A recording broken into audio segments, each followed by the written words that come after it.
Welcome to the Get Published podcast, sponsored by Brodie Consulting Group. To get more information about our publishing and coaching services, go to getpublishedpodcast.com.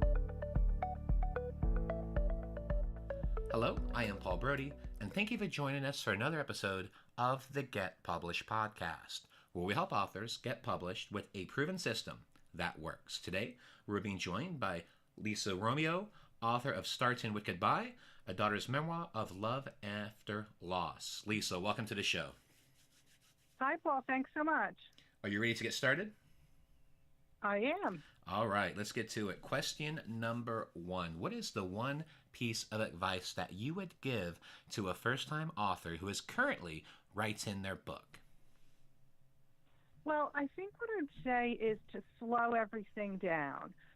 As an editor, I also work with a lot of people on their manuscripts, and the biggest mistake I see is people are rushing to publication, rushing through that draft. And what I want to say is slow down, take a step back. Revision is your friend. So let your draft rest, go away from it for a little while, and then come back to it and see what needs to be done. Take the time to make it really, really great. Your best chance of success with any book is going to be a very highly polished, terrific manuscript. Get really high quality feedback from people you trust, not your best friend, people who are skilled in giving writing feedback, and then keep revising it until you have a really fantastic manuscript. There's really no reason to rush it through. And what do you feel is the hardest part about getting published? I think the toughest thing is remaining positive and keeping your head mentally in the game as you're going through the inevitable submissions, rejections, and more submissions, as you're trying to figure out who are the best agents, who are the best publishers, what's the best publication path for me. And you're constantly submitting your query letter or parts of your manuscript, or you're sitting and meeting with editors or publishers or agents at some kind of a speed dating thing at a conference or whatever. There's inevitably going to be a lot. You're going to hear the word no a lot. And you just have to keep going. You only have to hear yes once. But to keep yourself going, to stay positive, to continue to improve your marketing materials or query letter or whatever as you go, that's really tough, and it's so important not to give up, because you may be one step away from hearing that yes. So stay positive and stay with it. When you bring up some great points with that, and what I'd like to ask is, what advice would you give to our listeners in regards to the Q letter and to making it the best that it can be? What advice would you have? You want to stay brief, but also give all the information that's necessary. What's the genre of your book? What's the category it belongs in? What's the word count? What's the status of it? Is it completely done, or is it only partially done? You do want to compare it to another title or two. You want to be sure to give a synopsis that's complete. Your query letter is not the little teaser that goes on the back of your book. Your query letter, you're talking to somebody in the industry, so you want them to know the full scope and picture of your book and why you're the right person to write it. What credentials do you have? What do you bring to the table? That's really it. It's not mysterious, but it's very hard for people to stick to that and not go on and on and on for pages. What about the word count? Because there are a lot of people that are doing Q letters now where they're mainly pitching the book, and they might have a chapter or two done, but they don't necessarily have that word count. Are you suggesting like a projected word count, or what would you suggest to people to do that? Absolutely. A projected word count would be fine. I see this as being in the category of being in the range of between 50 and 60,000 words, or 70 and 80,000 words, because you want the person at the other end of that query letter, whether it's an agent or a publisher, you want them to see that you know what the requirements are of the category you're writing for, and that's how to demonstrate it. And in regards to marketing materials, could you clarify that a little bit for us? Well, it depends what you're pitching. Sometimes you need chapter summaries, particularly for a prescriptive nonfiction book. So whatever it is that you need to have ready, maybe you need a whole full proposal. So that after you send the query letter, if you get a positive response and they say, okay, now send me this, this, and this, you want to make sure you have that stuff ready to go. That is great advice, and I thank you for sharing that. Let's talk a little bit about marketing. So please share a marketing strategy that you have used in your book launch that worked well.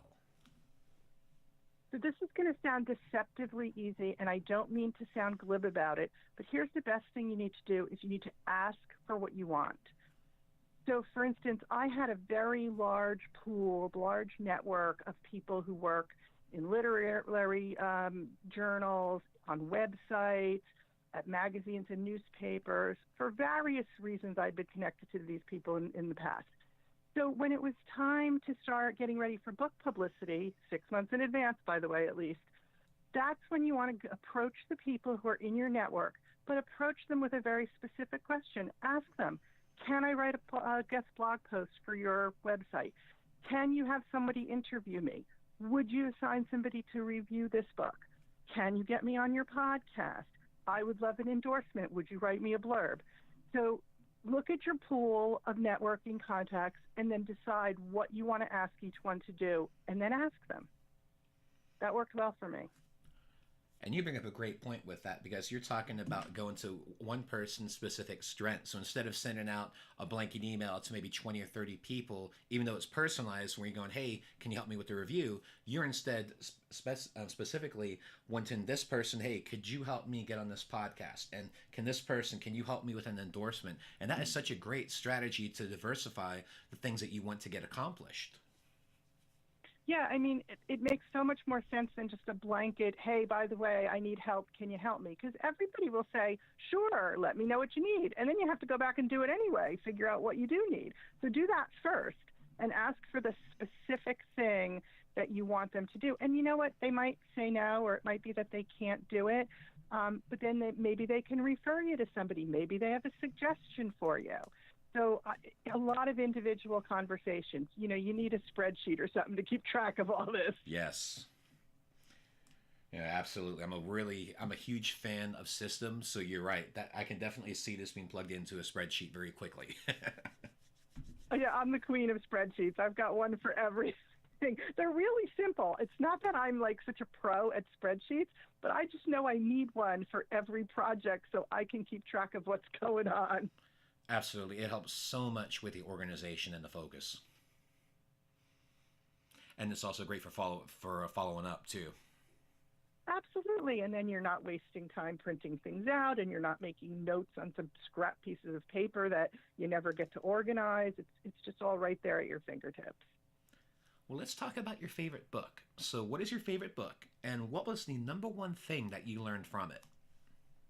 Okay, so I'm going to cheat on this question because I don't think I have a favorite book, really. And if you ask me, it's always like the one I finished last week, which isn't quite fair to all the ones I finished in the weeks before. But I'll tell you one thing I really love to do is I like annual series. And for instance, the best American essays, the best American sports writing, the best American science writing.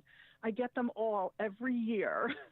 And if you want to know how to write about any topic from any angle, there's so much in there that you can learn from, whether it's writing about an object, an emotion, an experience, an event, how to interview people, how to make, something very complex into simple language. They just do such a fantastic job with those annual series. My favorite is the Great American Essays, because I started as an essayist and proud to say I've been in there twice. But any of those series, they're so well curated. I really am a big fan of them. And for a final question, what is your favorite quote and why? So I guess do you mean a writing quote? It can be any quote you want, anything. Well, I went down the writing road when I anticipated this question, and I think this cuts across everybody who wants to write.